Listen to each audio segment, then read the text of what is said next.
As soon as rock and roll and pop broke into the mainstream in the 1950s, it was only a matter of time before filmmakers decided to take advantage of this new craze.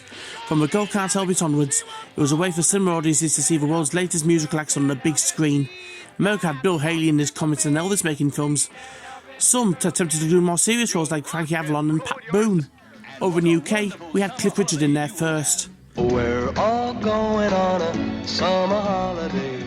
No more working for a week or two. In the driver's seat is Cliff Richard. While the Beatles took it to blockbuster status with A Hard Day's Night and Help. With the British invasion firmly underway, most British bands dabbled their toes into the water making their own films. The Dave Clark 5 did Catch Us If You Can. We were young with all of our might. Catch us if you can. Catch us if you can. Herman's Hermits made 3 films for MGM. Jerry and the Pacemakers even had a go.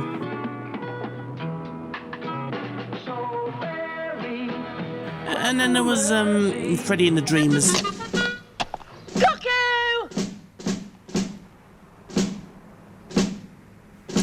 Yeah. In the next 24 Thing hours, is, these are all very light-hearted films, mainly done for younger audiences and done with a sweet, innocent charm. But by the time the 1970s came around, attitudes had changed, music had changed, and there was one film that would take the pop band and the film genre one step further and show the music industry for how nasty and realistic it truly is.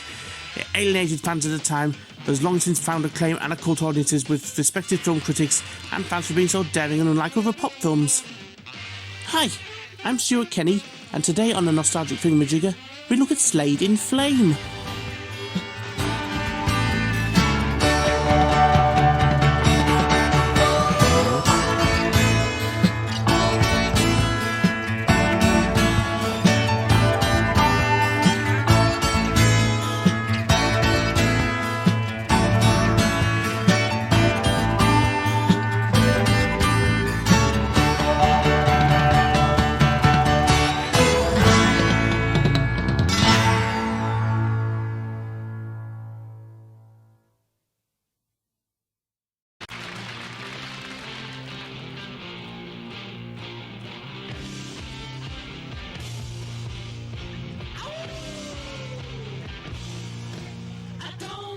Slade were a massive band back in the 1970s, consisting of Noddy Holder, Jim Lee, Don Powell and Dave Hill.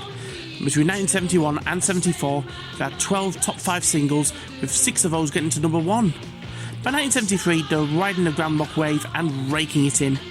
Their manager, Chaz Chandler, suggested the band do a film, but the band didn't want to do anything like A Hard Day's Night, claiming that would be too obvious, so they looked around for other potential projects. One that came close but got away was a spoof of the Quatermass experiment called the Quatermess experiment. Get it? It would have Holder as Professor Quatermass, or Quatermess, with Dave Hill as the experiment. Unfortunately, Hill's character would be killed off in the first 10 minutes, so the project was abandoned. Slade instead wanted to do something more gritty and realistic. A potential script by screenwriter Andrew Birkin, brother of actress and singer Jane Birkin, about a fictional band called Flame, came from British production company Good Times Enterprises, best known for gritty music-related films like Performance, That'll Be the Day and Stardust. Slade in particular admired That'll Be the Day for its realism, but Birkin's script still needed a bit of work. They found a director in first-time filmmaker Richard Loncraine, who had done documentaries for the BBC's Review strand.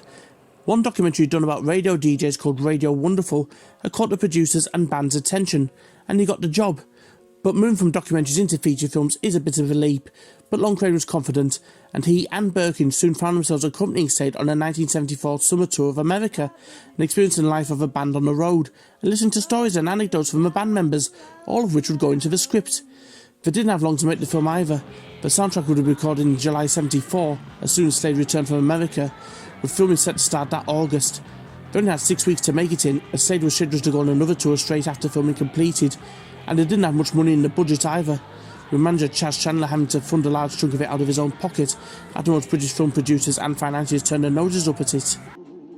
Slade in Flame begins sometime in 1966, and it follows a small jobbing band led by Jack Daniels, played by Alan Lake, with guitarist Barry, played by Dave Hill, and bass player Paul, played by Jim Lee. Don Powell plays Charlie, who had just joined the band as a new drummer, and they're managed by the seedy and volatile talent agent Ron Harding, played by Johnny Shannon, who's also something of a small-time gangster. After having a run-in with rival band Roy Priest and the Undertakers, led by Stoker, played by Noddy Holder, they end up getting arrested. Where is he? Stoker's band ends up splitting while Jack Daniels goes to jail. Paul goes to Stoker and asks him if he wants to be their new singer. He agrees, and they do a gig at Harding's club.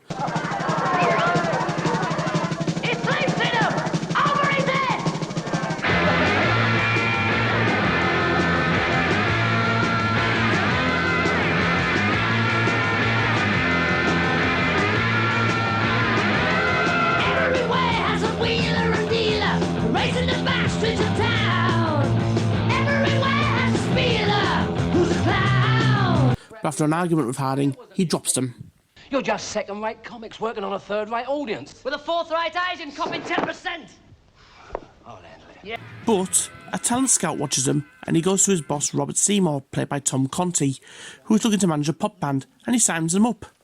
I think it's rather more a question of why them than why us, as far as you're concerned. Basically, what I have in mind is this: that with the right management, we can turn the group into a success. Since it's their wish, you're welcome to be involved for the present. Still the roadie. That's what I said. Anything else? Right. Tony will put you in the picture as to where we go from here. But, do you actually like what we do? My personal preference really doesn't come into it. Let me put it this way. I don't smoke cigarettes, but I managed to sell a few. The band, now called Flame, release their first record, which is a success, and they get publicity after a visit to a pirate radio station, which ends in gunfire, but it actually works in their favour as it gives them more publicity. This is when you saw with the microphone on Radio City. Oh, God, we're under attack. We're under attack. Slade. This is Radio City under attack. For God's sake, mention the bloody group.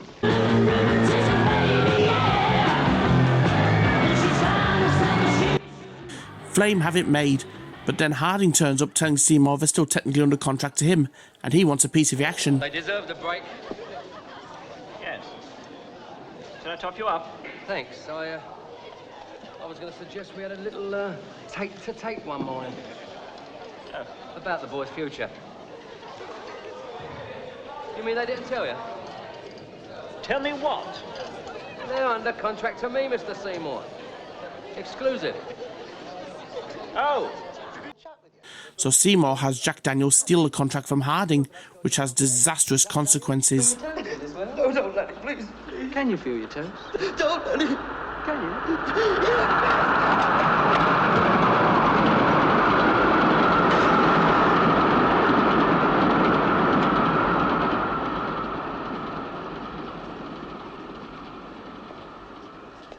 Watch the birdie, Jen. Meanwhile, Flame struggle to come to terms with a newfound fame and wealth, and things come to a blow between Stoker and Paul.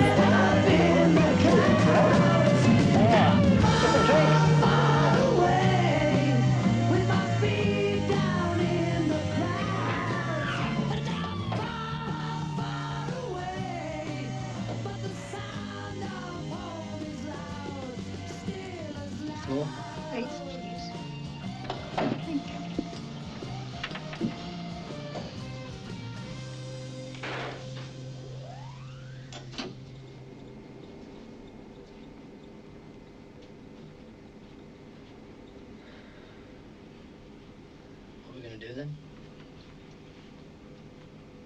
Are we going on the group? What group? Look, I'm sorry about all that. Yeah, I know. You know I didn't mean it. Well, I did.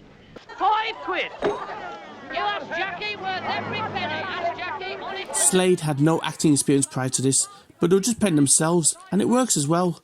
Poor Don Powell had been in a horrific car crash in 1973, which killed his girlfriend and left him with severe short-term memory loss, which meant he struggled to remember his lines. So he'd learn his lines before every take, but as he's playing somebody who's bewildered by the sudden rise to fame, it works in his favour. Alan Lake is an actor with a reputation, and he spent time in prison for stabbing somebody in a bar. And on his first day of filming, he went for a liquid lunch and punched the owner of a club where they were filming after he refused to serve Lake any more booze. As a result, Lake was fired, but was rehired after members of Slade begged the makers to allow Lake to stay, while Lake's wife, Diana Dawes, ensured that Lake stayed sober during the rest of the shoot. Tom Conti was cast after working with producer Gavrik Losey's father, Joseph Losey, on a film about Galileo. It was one of Conti's first big parts, playing the slimy executive who wants to use flame for all they're worth, and it put Conti on the road to greater things. Johnny Shannon is best known for performance, and this part references that film. He's a man to be feared, and he shows his true colours later in the film. DJ Tommy Vance turns up on the pirate radio station in the Thames Estuary, and another DJ appears, Emperor Roscoe, introducing flame at Earl's Court. Roscoe had also appeared in Long Crane's documentary about radio DJs. The makers and Slade themselves were pretty confident the film would be a hit. However, production company Good Times Enterprises were forced to release the film themselves, as nobody in the British film industry wanted to distribute it. The accompanying soundtrack album was released in November 1974 and got to number 6 in the charts. The first single from it, Far Far Away, got to number 2, and it's one of her best songs. Best yet was the opening song, How Does It Feel, which has a melancholy, wistful feel to it, and it's far removed from the brashness of Slade's previous hits. And it only got to number 15 when that was released as a single in February 1975, which is a sad shame, as it definitely deserved to be a number 1. And then the film opened. All looked hopeful. They had a brash, star-studded Hollywood-style premiere on February 13th, 1975 at the Metropole Theatre in London, with Slade themselves arriving on a fire engine. Unfortunately, hardcore Slade fans expecting A Hard Day's Night were alienated by the dark tone, and they didn't want to the bleak realism, and so few flocked to see it. Incidentally, all the bad language used when filming was cut so they can get an A certificate, ensuring Slade's younger fans could see it too.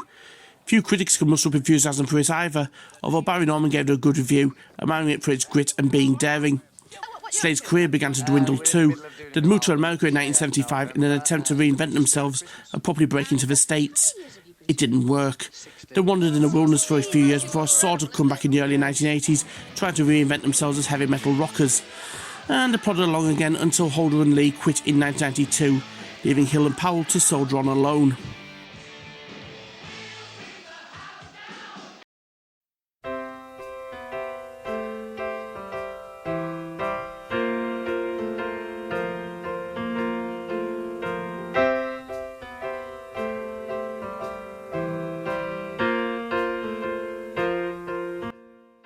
Slade in Flame is what A Hard Day's Night would have looked like had Ken Loach made it. It's almost a kitchen sink drama pop movie, and it shows how hard it is to become famous. You certainly wouldn't see One Direction or McFly make a film as gritty and serious as this. Slade in Flame has definitely stood the test of time, and is a brilliant timepiece of late 60s and early 70s England. It shows the terraced houses and streets of Sheffield and Nottingham as they were, grimy and on the verge of demolition. There's very little glitz or glamour here, but it's a cautionary tale of the price many pay for fame and fortune, and sometimes fame and money isn't all it's cracked up to be. It's a film which smashes apart the myth of being a pop star, in the same way the Monkees film Head destroyed their image as a manufactured pop band, and while Head went into a psychedelic fantasia of madness, Slade in Flame went in completely the opposite direction. And you've got to admire the band's and filmmakers' courage for wanting to do that, rather than make something frivolous. While the band may not have benefited from the final film, director Richard Longcrane went on to better things. He made the Michael Palin comedy The Missionary, and Ian McKellen's fascist reimagining of Richard III. Nearly 25 years later, Noddy Holder reimagined Far Far Away in its advert for Young's Fish and Chips. I've tasted chips that have won prizes in Peking. I've had a card that was a god among them all. Sniffed out Britain's favourite meal, even seen a place on wheels. I thought I'd seen it all, but I've never seen fish and chips like this, no matter where I've been. With new crisp, bubbly batter. Young's fish like you've never seen. Young's fish like you've never seen. Hey, man's got to earn its crust somehow.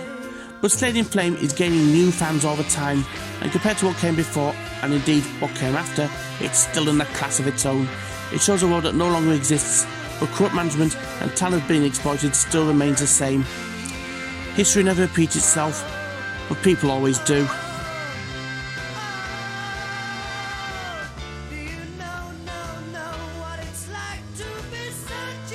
Thank you ever so much for watching. Please subscribe if you'd like to see any future episodes, and check out my Facebook and Twitter pages, I even have a Patreon account if you want to donate and get a credit in any upcoming episodes, or if you just want to see me do specific subjects. Bye bye for now.